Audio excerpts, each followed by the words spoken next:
first time recording one of my flights. So we'll see how this goes. We flying 172 SP default x-plane11 public beta 12 from Gillespie Field on out to the Victor 66 and to the Victor 460 up to Julian, Victor 208 to Palm Springs, Victor 137, Victor 208 to Thermal, Victor 137 to Palm Springs, and then a left to Palm Springs International. So it should be a pretty short flight. Weather is relatively clear. No ATC, so we won't be making any calls there. System 172.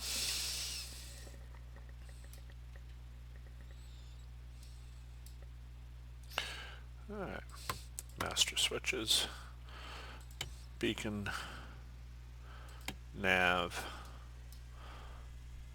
fuel booster pump.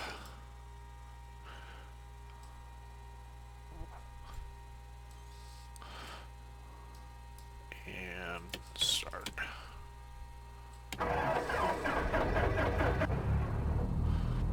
Just throttle for about 1000 RPM.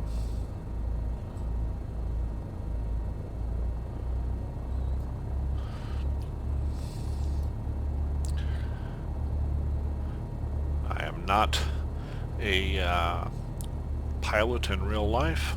I've flown a 172 3 or 4 times with an instructor, but in no way am I saying that these procedures that I am using are real world. They are just ones that I have developed over the course of 20 plus years of playing flight simulators. So take it for what it's worth. Okay, avionics. We'll plug in our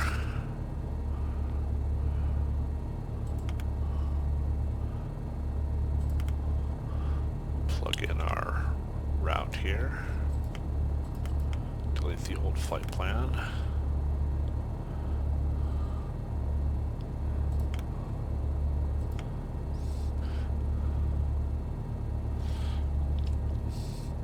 So our first waypoint is Raya.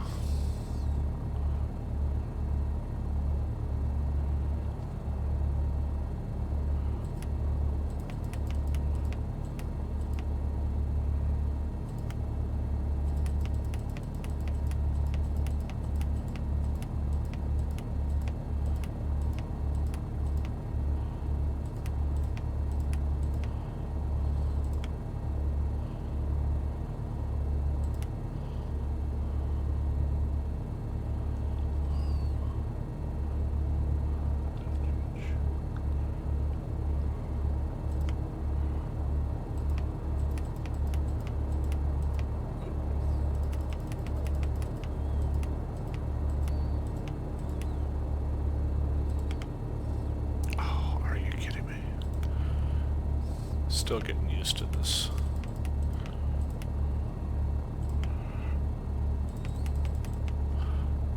I like on the new FMC that you can just use your keyboard to put this stuff in, but not with the 530.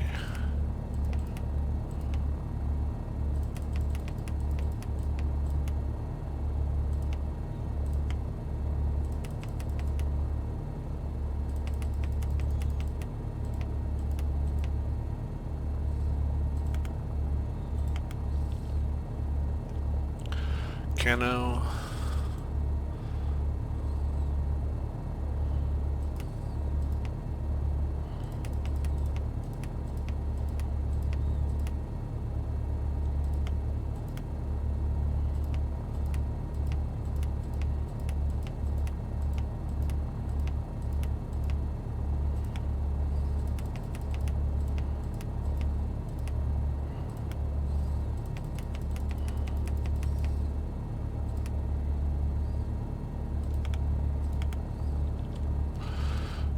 Julian.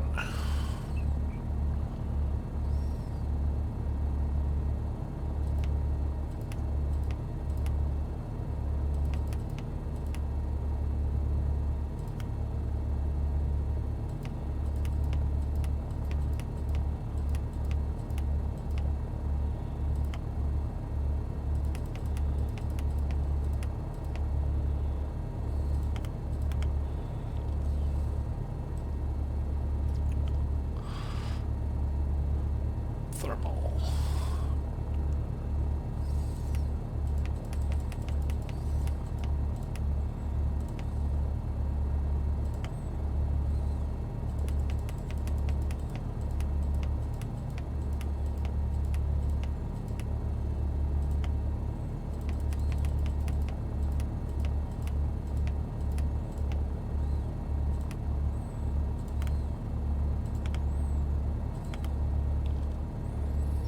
Palm Springs.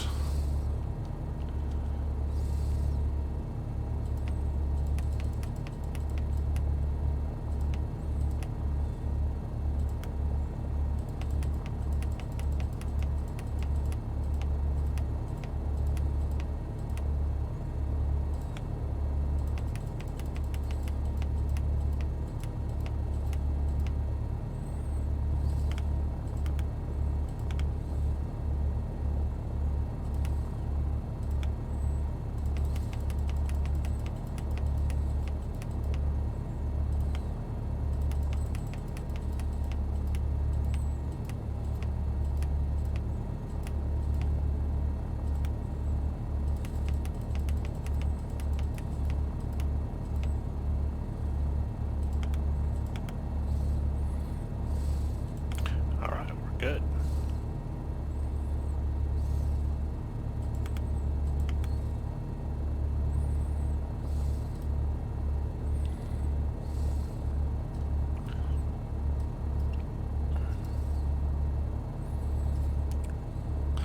Gillespie Field. We're down here.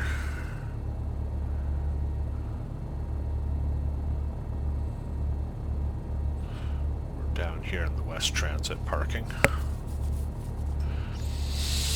8 is 125.45. Gillespie Field Information Yankee.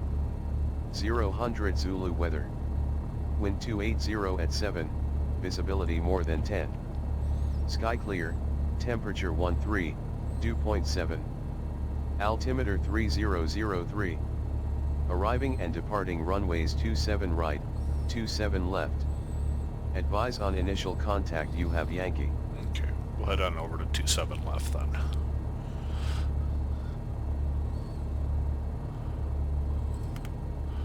.3009 on the altimeter. It's pretty much where we are right now. Close enough. Alright, so we're going to come out of transient parking, join Delta to Delta 6, left on Delta 6 to 27 left. Alright, quick test of the equipment. Looks good. We're going to use the GPS initially here.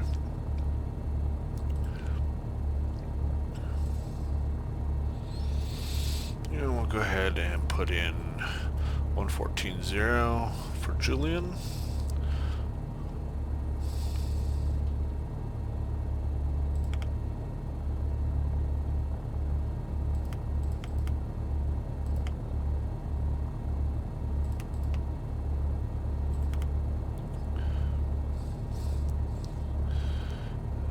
And we're going to want a bearing. Inbound course of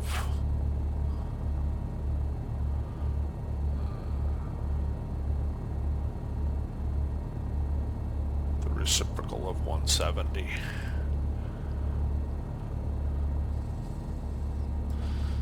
So when we're doing a reciprocal course, we just point it to, it's 160, 170. We're putting it down here, right?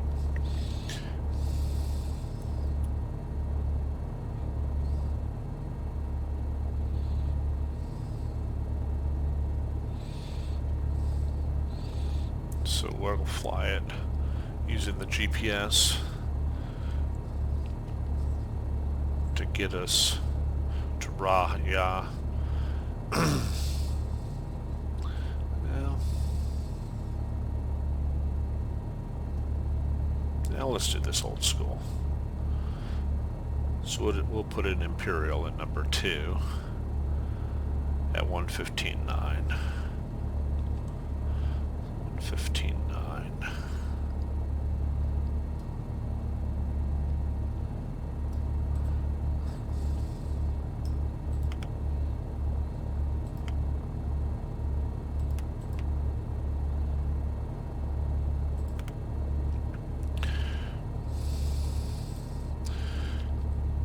Fly him 258 inbound. So we'll set up our second one here, 258.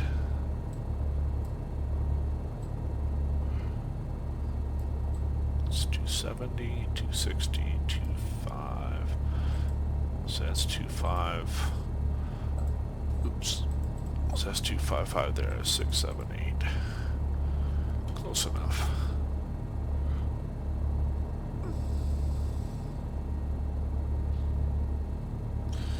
Alright. It's late afternoon, so might have a nice evening approach into Palm Springs. Okay, fuel shutoff is plugged in, fuel selector both. Pitch trim set for takeoff.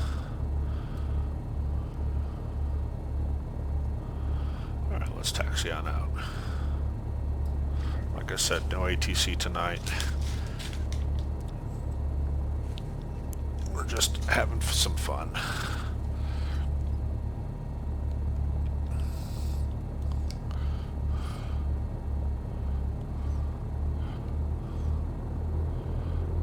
This is all default scenery. I have no enhanced scenery on this yet. It's still beta. I've seen some YouTubers out there that have some scenery, but I'm going to wait for x-plane11 to go 1.0 before I really do any investing in any additional aircraft or anything. Okay, we're looking for Delta 6.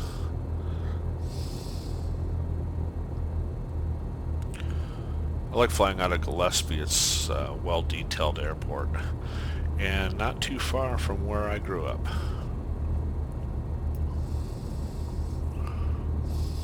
Okay, that's Delta 2.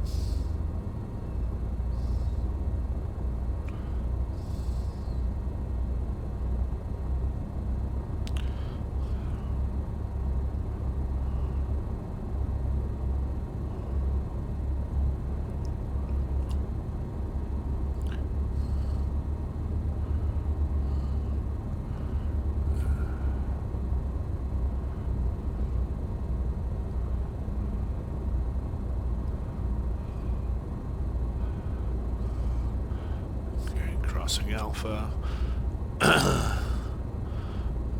17 runway 1735 is not active, so we can go ahead and just cross it. Although probably would want to be still careful about doing so. There's Bravo.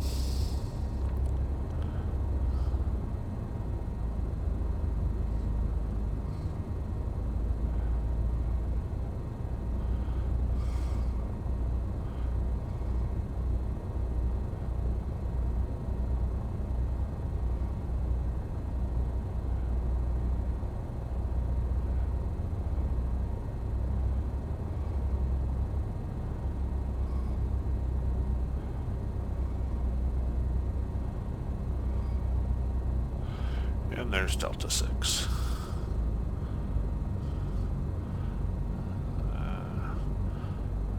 Don't see anybody coming down the pipe for this runway, so we're just going to go ahead and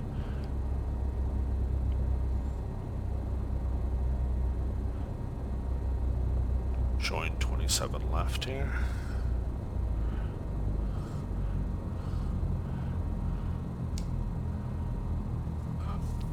And okay, booster pump's still on. Should have turned that off earlier. Landing light strobe. Full in. Everything else looks good. Okay. We're gonna make a right-hand turn. What do we want? Desired track 106 to intercept. So let's actually just set this to 106. Looks like a right-hand turn might be better.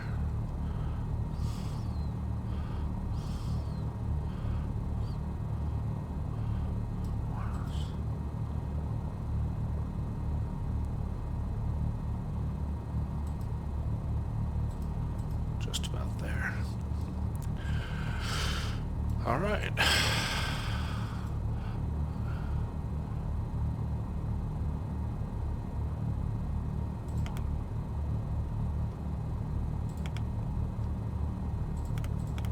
Oops.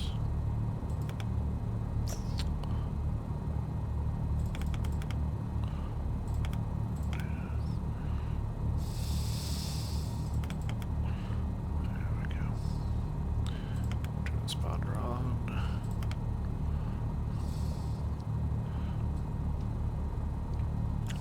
Lights, camera, action.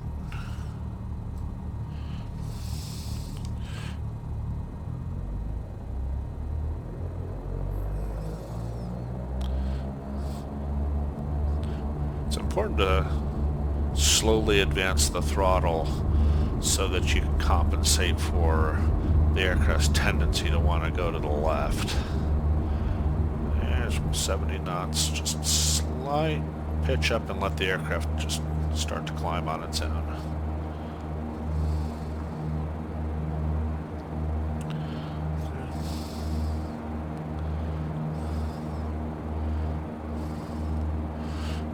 Try to keep your initial climb out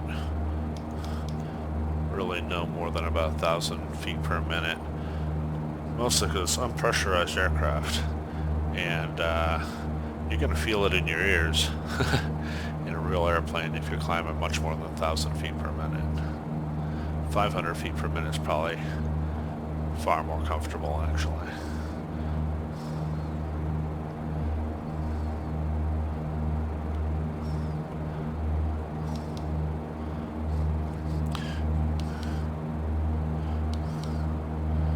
Let the aircraft accelerate here using pitch trim to kind of maintain 500 foot per minute rate of climb.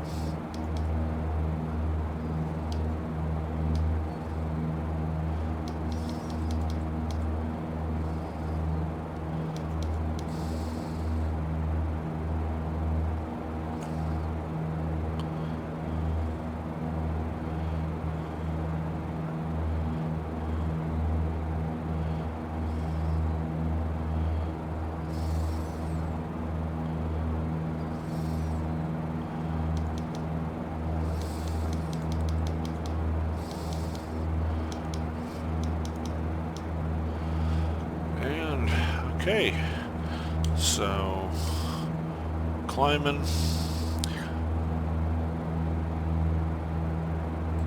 Generally trying the fuel pump off at this point.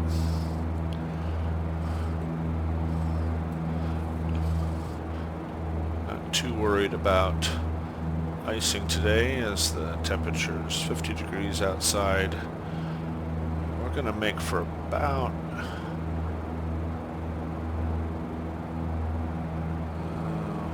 see, we're eastbound, so you'd be odd thousands, so we're going to do about 7,500 today.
Still getting used to this recording stuff.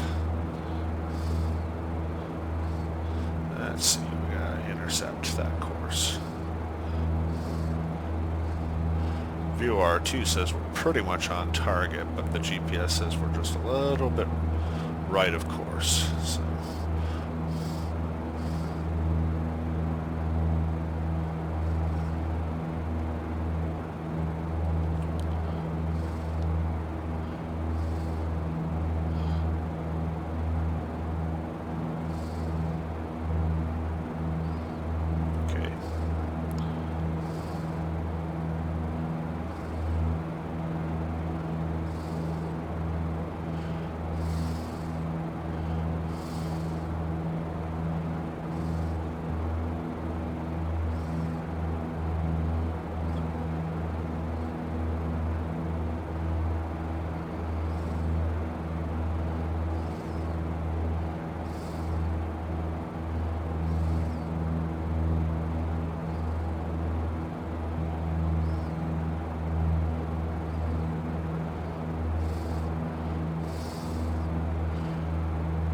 So yeah, I started flight simming way back,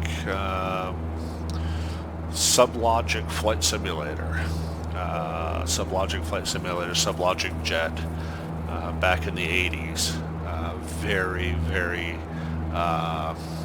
took a creative imagination, but when you were young like that, not so difficult.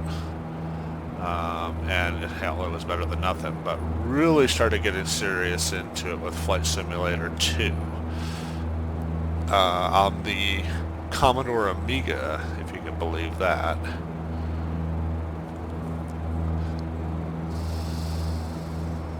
I have to keep my heading bug kind of referencing what our course is.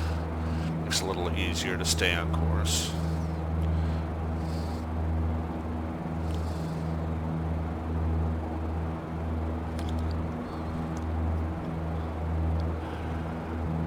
Yeah, I mean, if you can find an old video of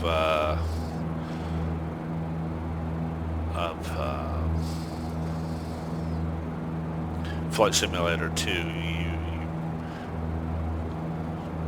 probably be pretty amazed. They had some pretty limited areas where you could fly.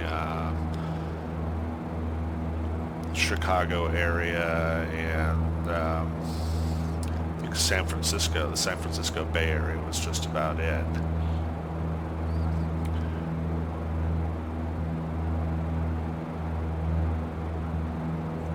And just was a flight simulator guy for all the way through version 10. And when Microsoft discontinued Flight Simulator 10, well,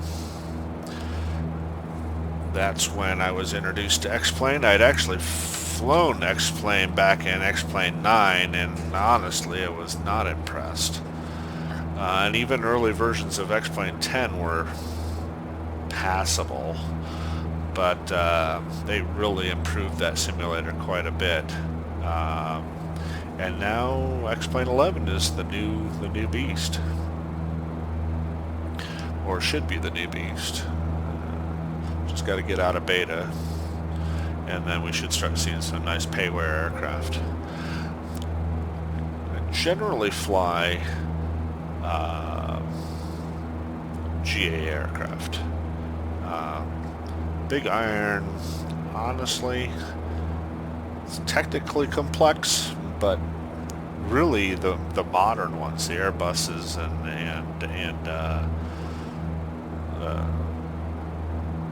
later Boeings, really are actually quite boring, which is what they're supposed to be. I mean, the automation takes care of just about everything.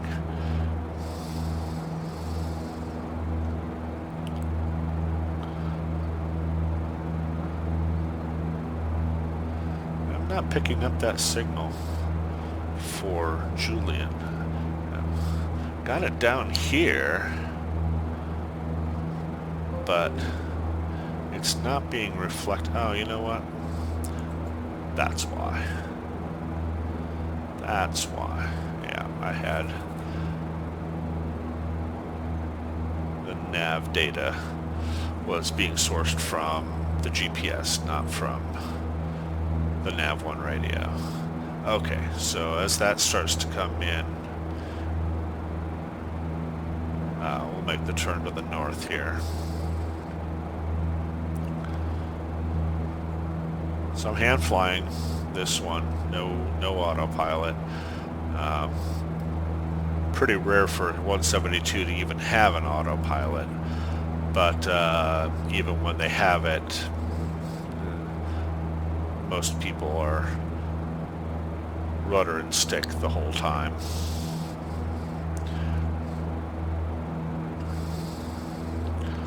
I mean, once you engage the autopilot, you're just as much a passenger practically as anybody else, and that's just not fun. So that would be probably Interstate 8 heading up over the mountains to Imperial Valley. Goes all the way to Interstate 10 in Arizona. So from Mission Bay in San Diego all the way out to Casa Grande in Arizona. I've driven the entire length of it many times. Alright. A little bit of clouds, but nothing that's going to obstruct us.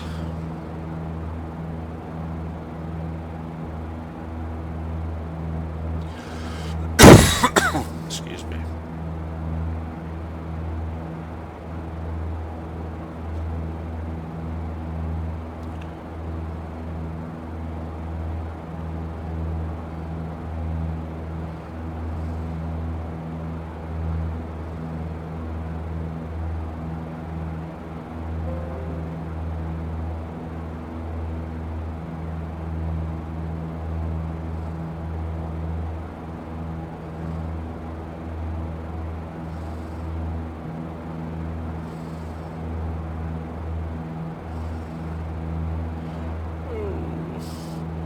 Missing our turn here.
I flew quite a bit of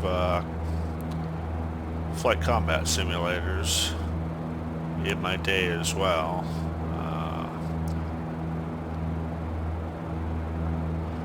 Probably the last real one was Falcon 4.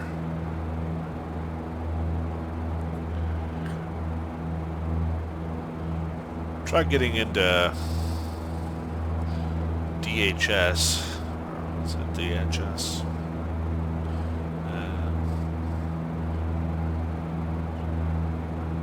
The new one that's out there now. I love watching the videos of them, but I don't have that complex a setup at the house. It's really require kind of a full HOTAS setup.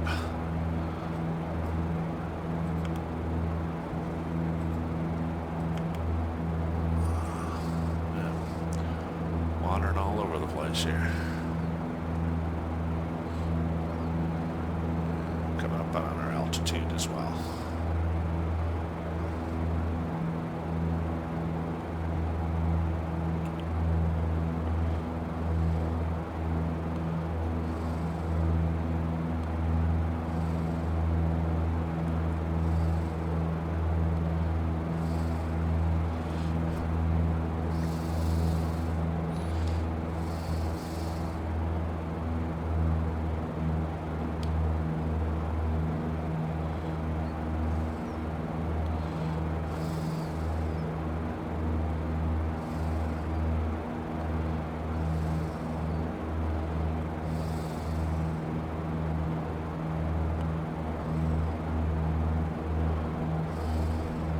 These are the Laguna Mountains, east of San Diego.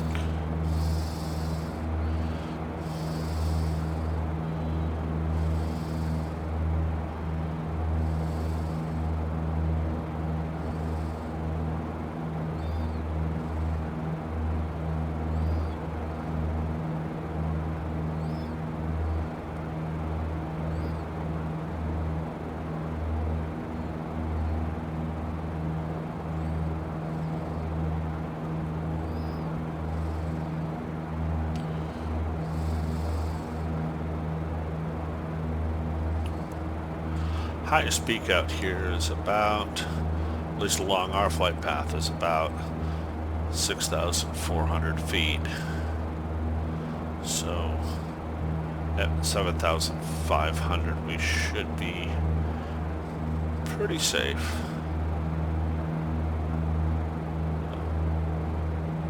As long as we don't wander off our course too much.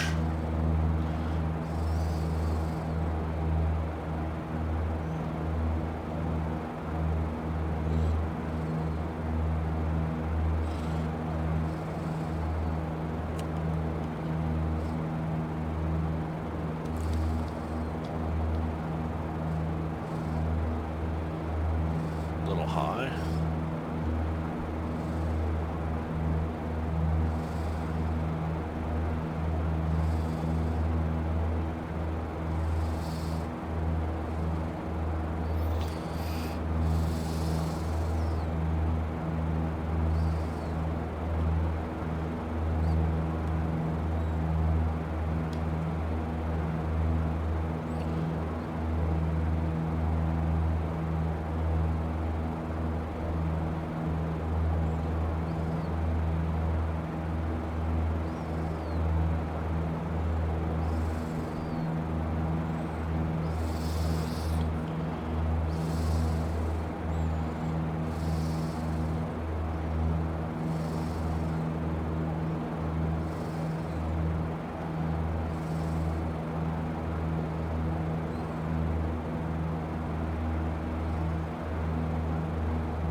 Five and a half minutes outside of Julian.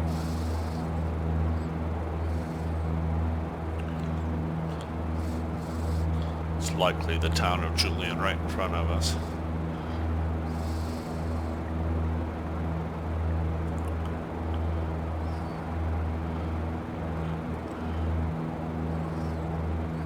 Come to the right here just a little bit because both the GPS and the nav1 radio says that I'm just a little left of course.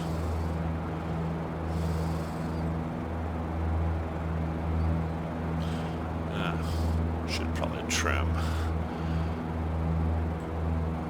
Alright. So what we're looking for here is EGT to kind of max. Once it starts to come back down again, we know we've gone just a little too far. So we want to keep it right where EGT maxes out. Fuel flow is good.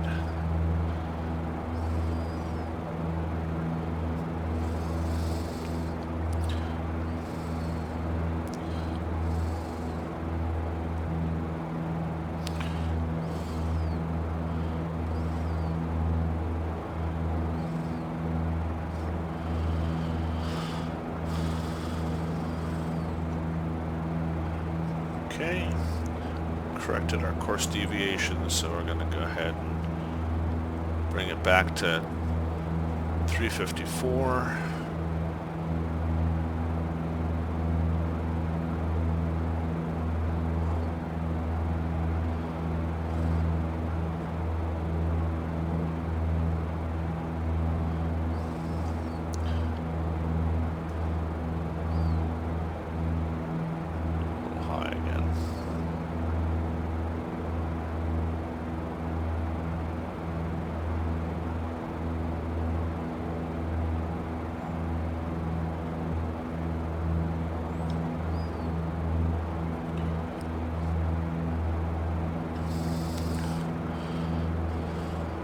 One of the really big improvements in x-plane11 is the user interface. How you set up your control stick or HOTAS or whatever it is that you've got.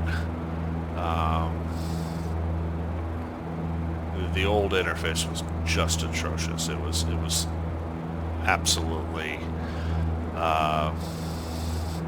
amateur in many ways.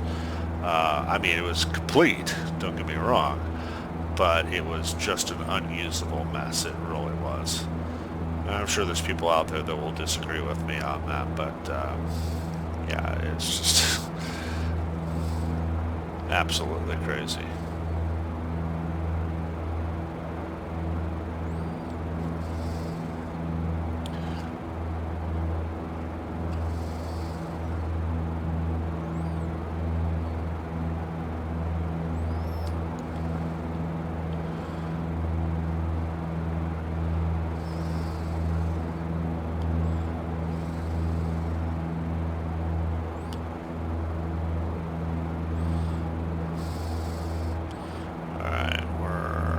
About a little over a minute and a half from crossing the Julian VOR per the GPS.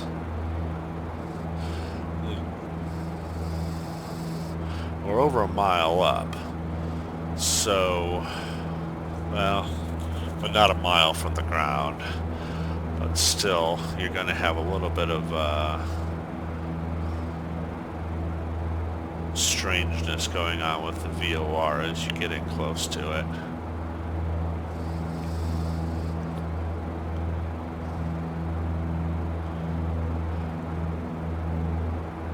A lot of private pilots, I'm told, still fly by radio, and they pretty much use the GPS as a kind of a secondary reference. At least in a VFR sense. If you're IFR, you're probably going to use the GPS almost exclusively.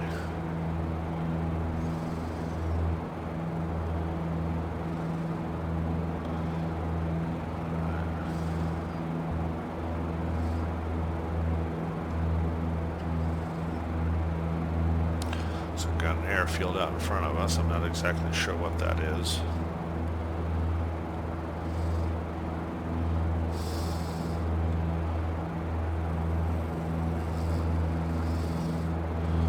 It is probably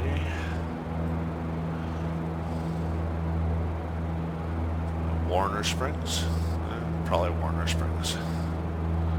And there's our turn.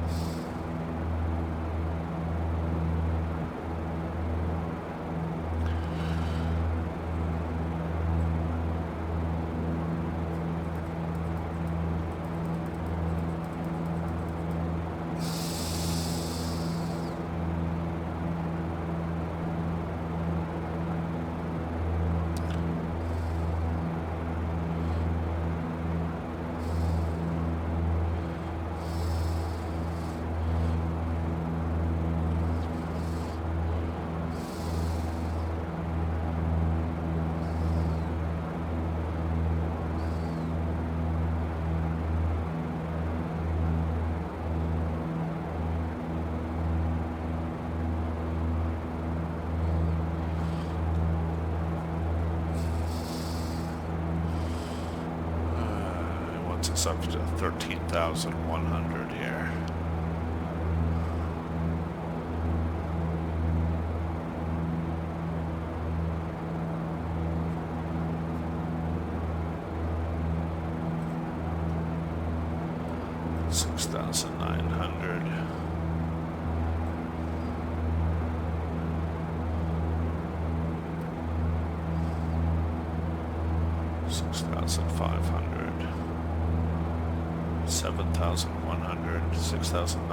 There.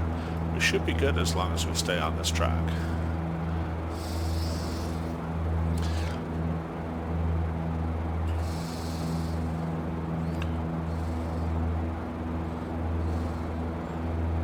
So we're flying real world weather. So this is the actual conditions in San Diego right now. Pretty calm night, actually.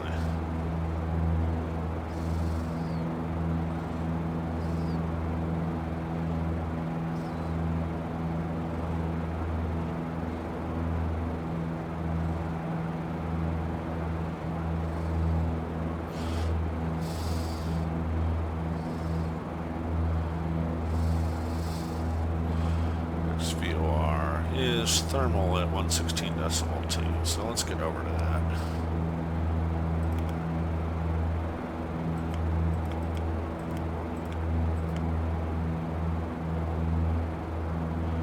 And yeah, we're rolling to the right here.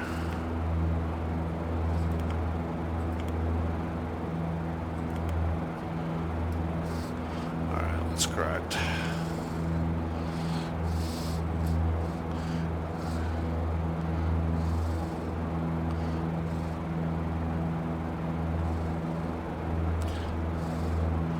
Longest flight in a Cessna 172 that I actually did for real was from Colorado Springs to Roswell, New Mexico.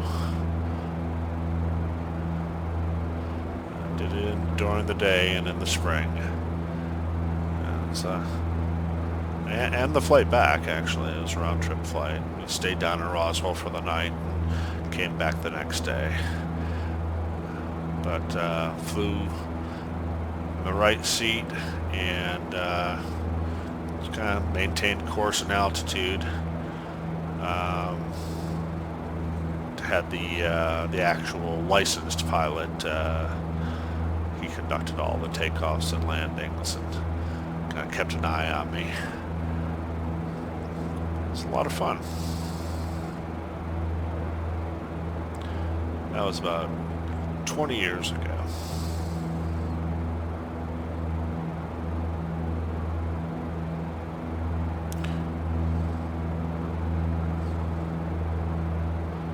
Well, about the first simulator I can remember that had at least all of the national nav aids where you could fly from Los Angeles to New York if you wanted was called ATP. It's for the IBM PC, and it was all mostly vector graphics and stuff, but very primitive by today's standards. But it was really the first flight simulator that an actual pilot, particularly a pilot that was studying his instrument rating, could really make use of, because all the nav aids were there.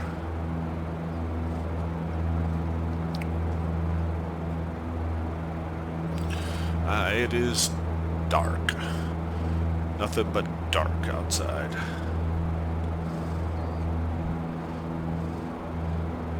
Knew that getting into this, that it was going to be dark.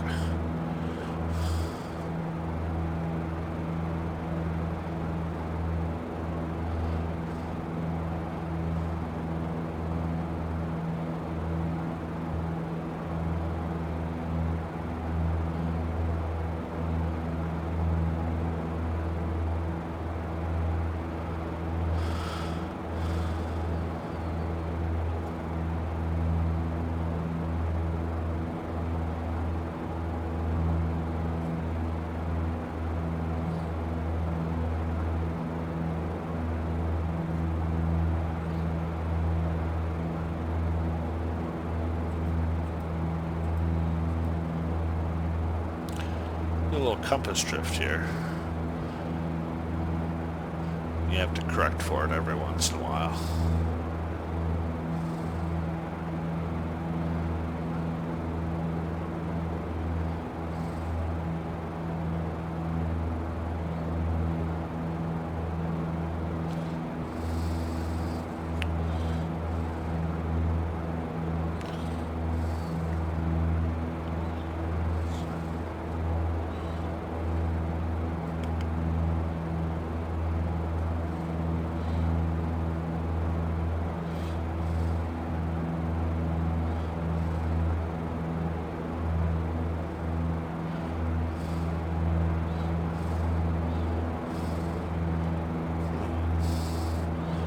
Who you are.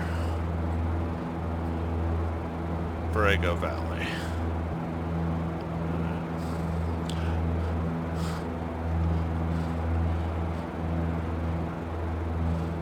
Generally a good idea to always be aware of what your closest field is. I don't have any failures programmed into this, or you can set up like a degree of reliability where random problems can happen with your aircraft. I don't have that set up, but it's still a good habit to always be in, to know what is near you in case that engine quit and you had to quickly divert to another airstrip.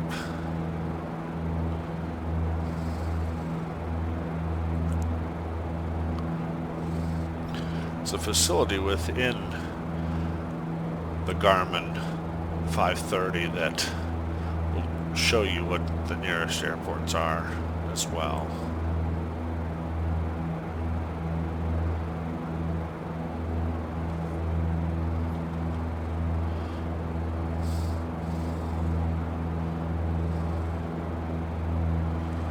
Find the reciprocal of 203.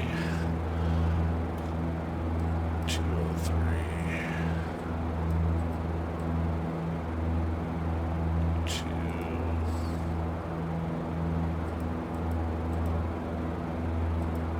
Just about there.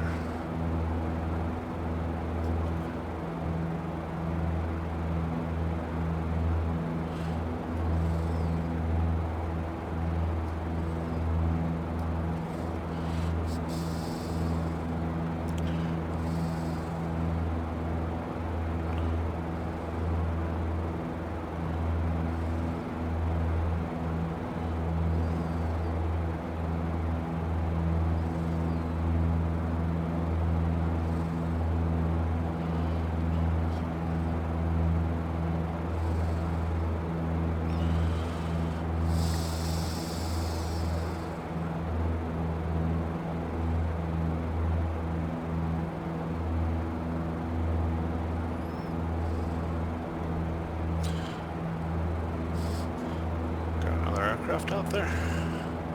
Looks like it. We got.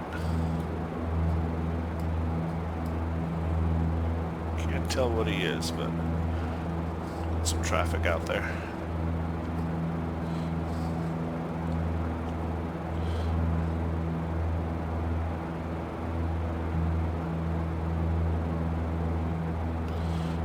Alright, something coming up in front of us.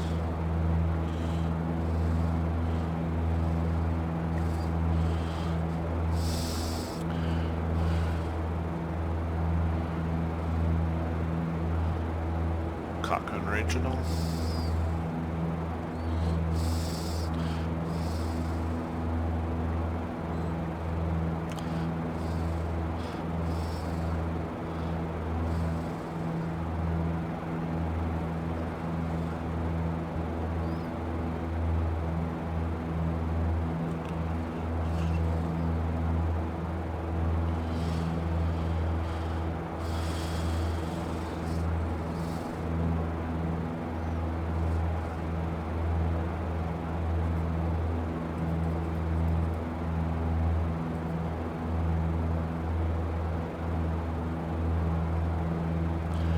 had that set wrong, didn't I? I had that set to 212.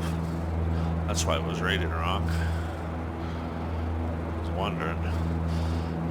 You notice that the VOR accuracy in x-plane11 is hit or miss sometimes.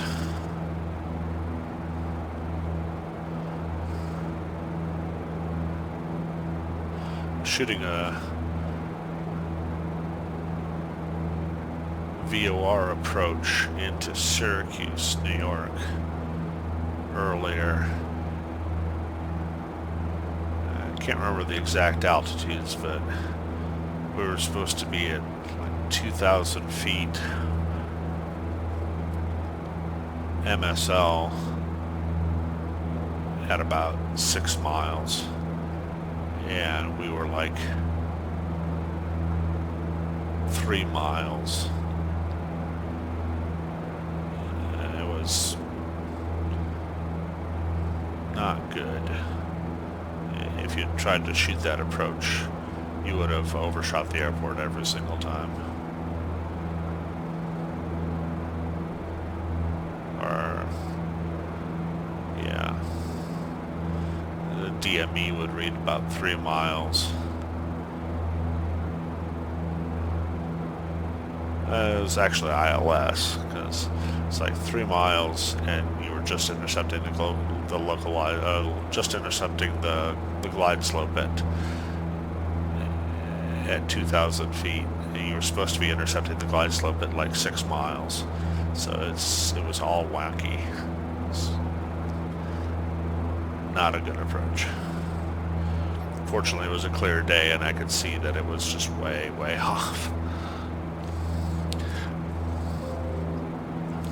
Not exactly sure who you would talk to about that. I mean, it's a public beta program. I imagine they have a forum or something like that that you can join and submit bug reports like that, saying your your glide slope is way, way off on Syracuse.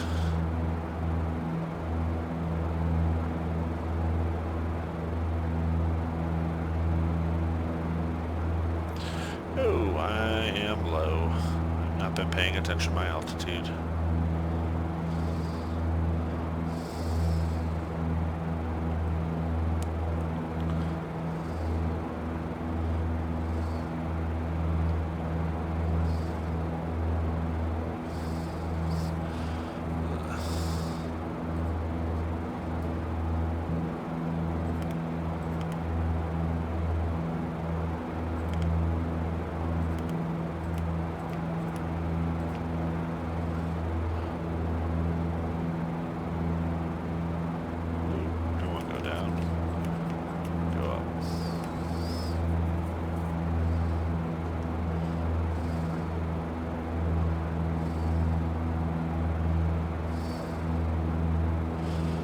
Autopilot's pretty basic. I'm doing this mostly because I want to take my eyes off my instruments for a moment here. Palm Springs, 115.5. How convenient.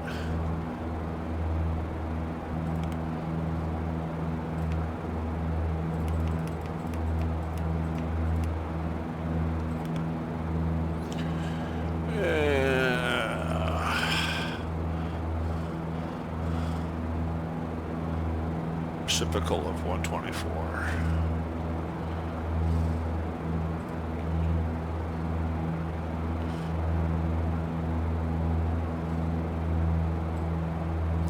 It's 120. 1, 2, 3, 4.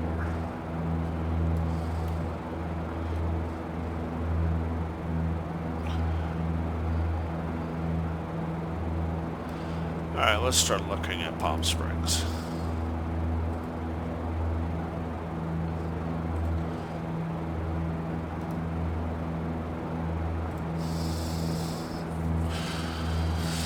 ATIS 118.25.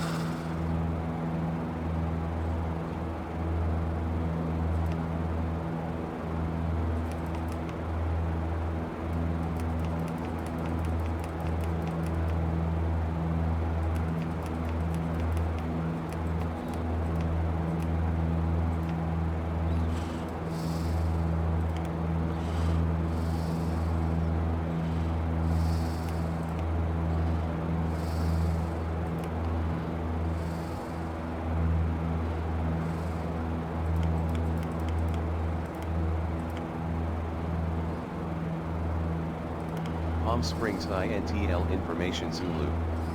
000 Zulu weather. Wind 100 at 6, visibility 10. Sky clear, temperature 17, dew point 2. Altimeter 2995. Arriving and departing runways 13 right, 13 left. Advise on initial contact you have Zulu.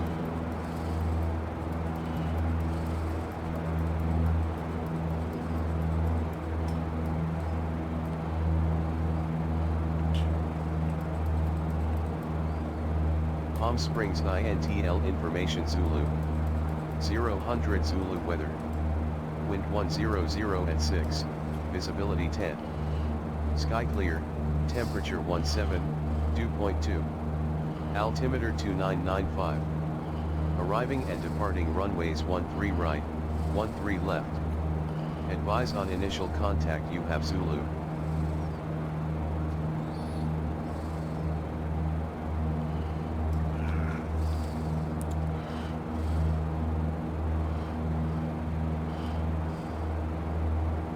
Palm Springs INTL information Zulu.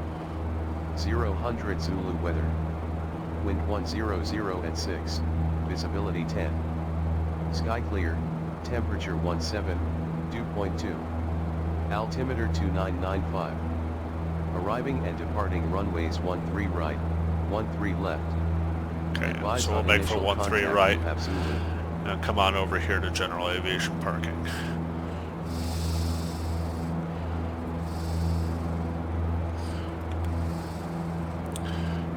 Okay, so field elevation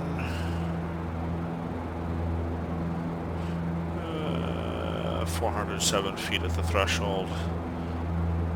So we need to make it down to about 1,400 feet to join the pattern.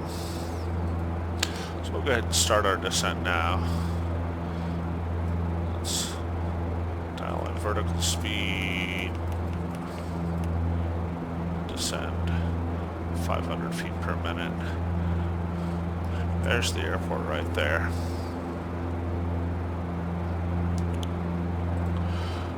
Palm Springs. Oh, come on now. Being a pain. Alright, left-hand traffic. So we're gonna come here and make our approach this way, and we want to make left-hand turns. So we'll cross over the airport, make left, left, left, and then we'll come in. So we're going to fly out here, cross the runway at the beacon, join the downwind base, and land. Pull off the throttle a little bit here.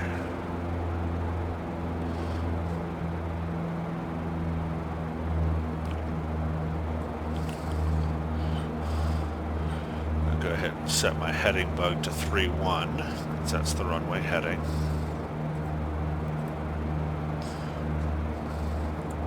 Landing lights are still on, we didn't need that, but so we're gonna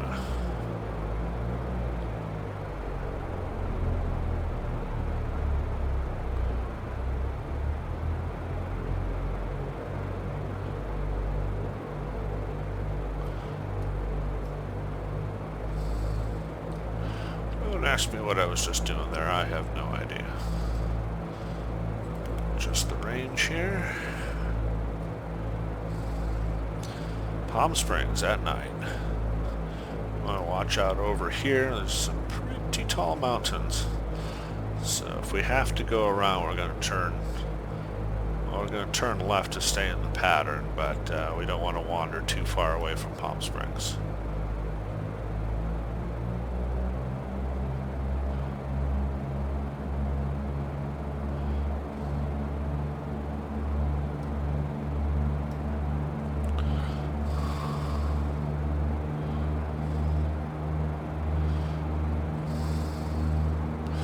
This is the Interstate 10 right here.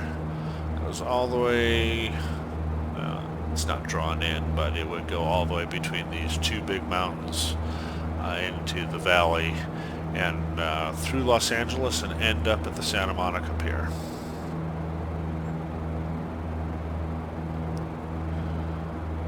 I've driven that one pretty much its whole length as well.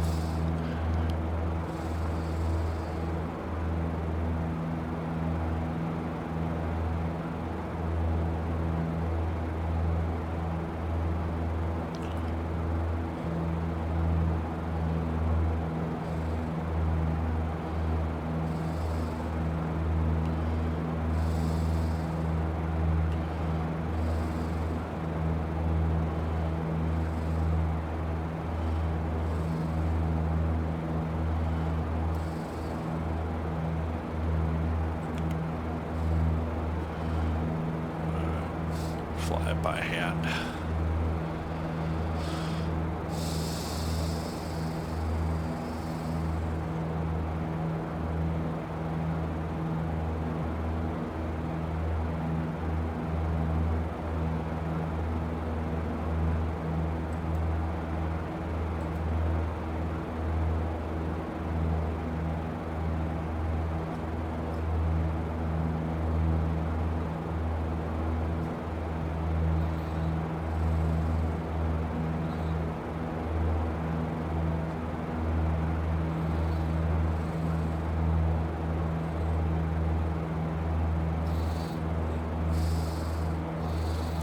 Stay on course, Keith.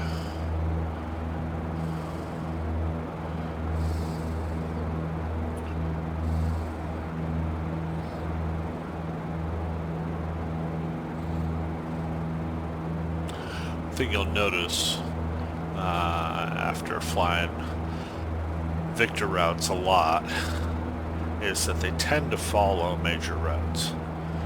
So at night it comes in particularly handy. The I-10 kind of pretty much parallels the Victor route right to the Palm Springs VOR.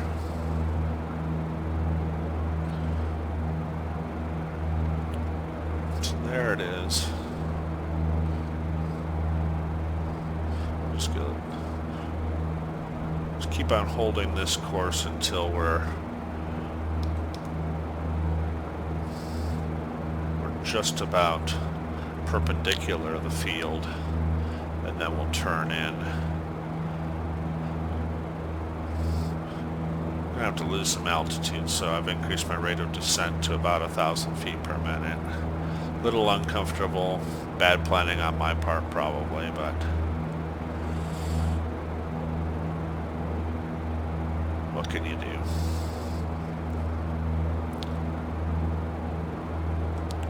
So all our lights are on.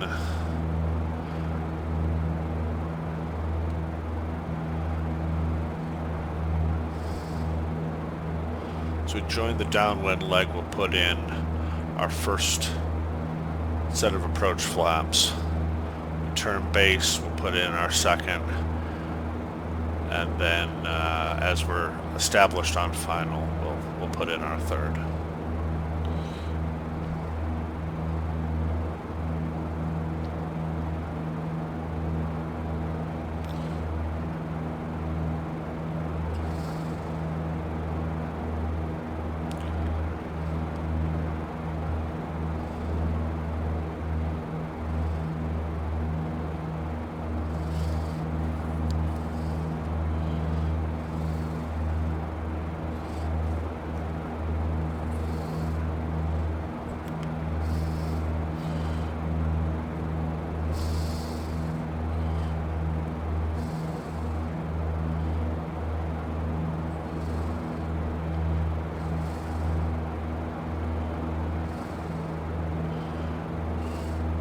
Shooting for about 1,400 feet.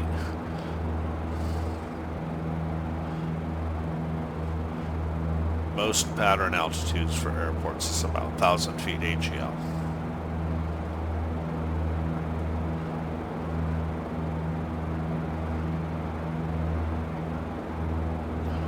Alright, that's good enough. We'll go ahead and make the turn.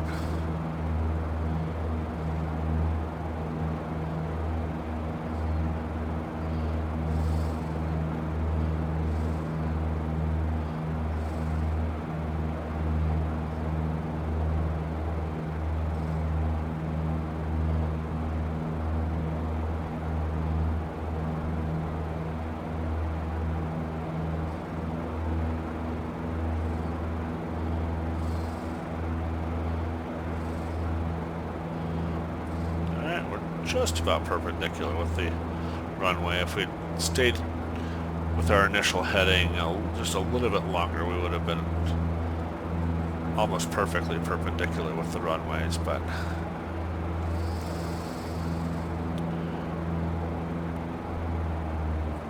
start really bringing the power back here, and hopefully we can hustle our way down to 1,400 feet.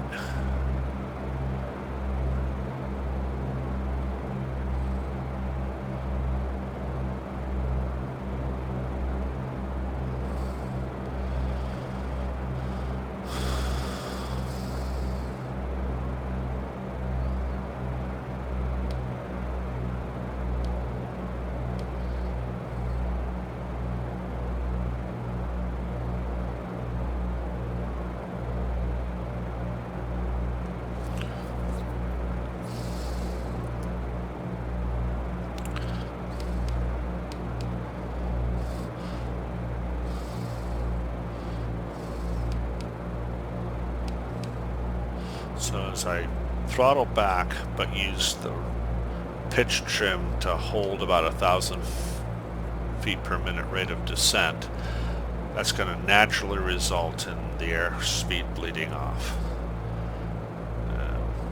We're shooting for about 90 knots. It's a good pattern approach speed. Okay, we're 1,000 to go to our pattern altitude. So yeah, that actually worked out really well. We're doing good.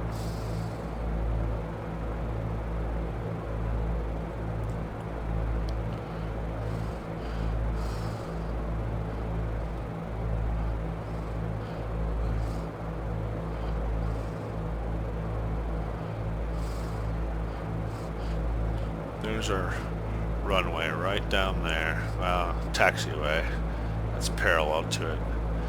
The interesting thing in X-plane is the runway lights really don't become very apparent until you're practically facing them, which I've never flown a Cessna at night, so I have no idea how accurate that is, but okay, we're going to start bringing it so we can intercept our pattern altitude.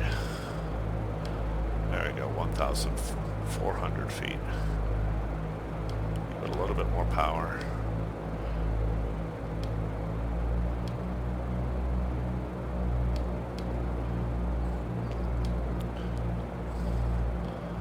Awesome. Okay, we're going to turn our downwind leg.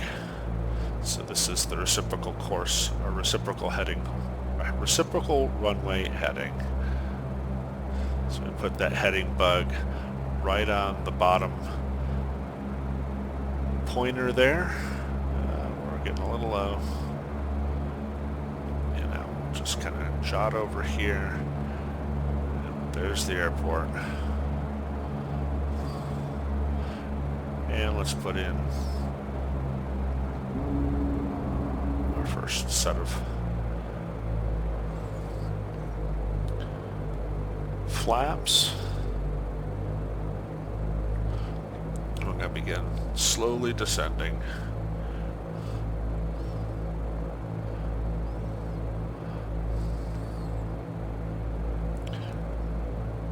We don't want to go much below 800 feet or 900 feet in altitude here until we've gotten onto our base leg. Okay, looking good.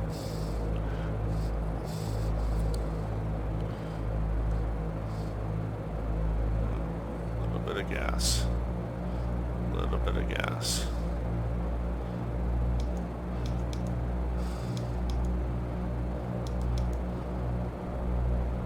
And let's go ahead and turn base. 500 feet per minute rate of descent. Okay, so now we're going to put that heading bug on the left button there. It's just kind of eyeball. So we're not landing on the big runway there. We're landing on the one to the right of it. 27 right. So big one is for jets and stuff like that. The little one there is for us. Alright, see how those runway lights come in? That's very realistic from what I've been told. Like I said, I've never actually flown a Cessna at night, so I don't know. And I'm going to bring in those second set of flaps. Should have done that actually earlier, but okay, don't let her get much under 60. There we go. Now we're high. The PAPI lights there are all white, which means we're high, so we're going to go ahead and still maintain a little bit greater than 500 foot per minute rate of descent. But in the last of those flaps, I'll just really bring the throttle off here. Don't want to get much over 1,000 foot per minute rate of descent, or else we just go around because it's just not a good approach. But we got enough distance here. We should be able to intercept the PAPI.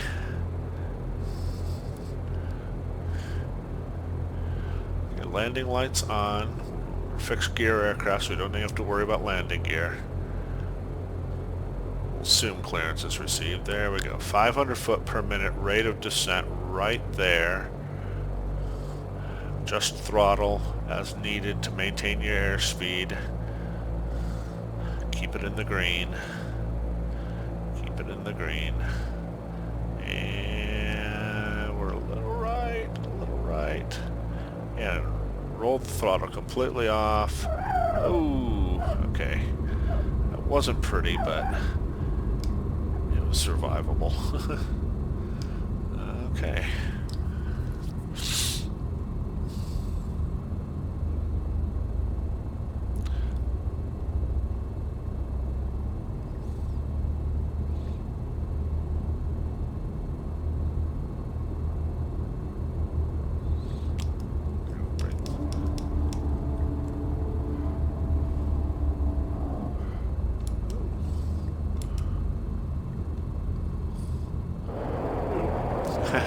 That's not cool. Flying at night sucks. Alright.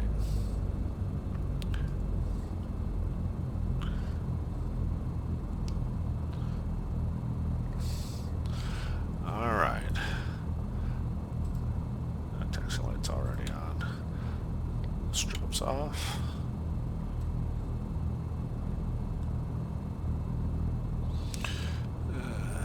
Altimeter standby.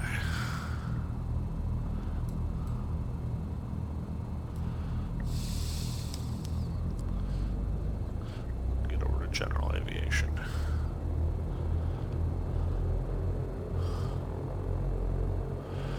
Yeah, I kind of misjudged how far I was off the ground there, and kind of really planted the main gear into the runway pretty good there. I'll have to go back and watch the video and see exactly what my rate of descent was there, but yeah, it was survivable.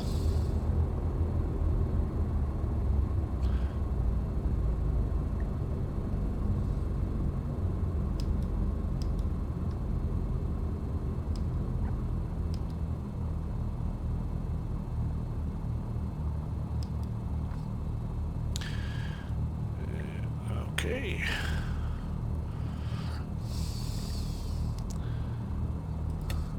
Taxi's off. Avionics off.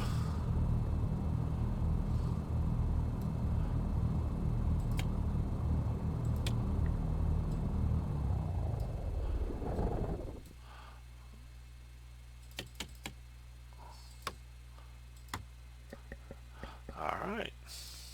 Thanks for joining me.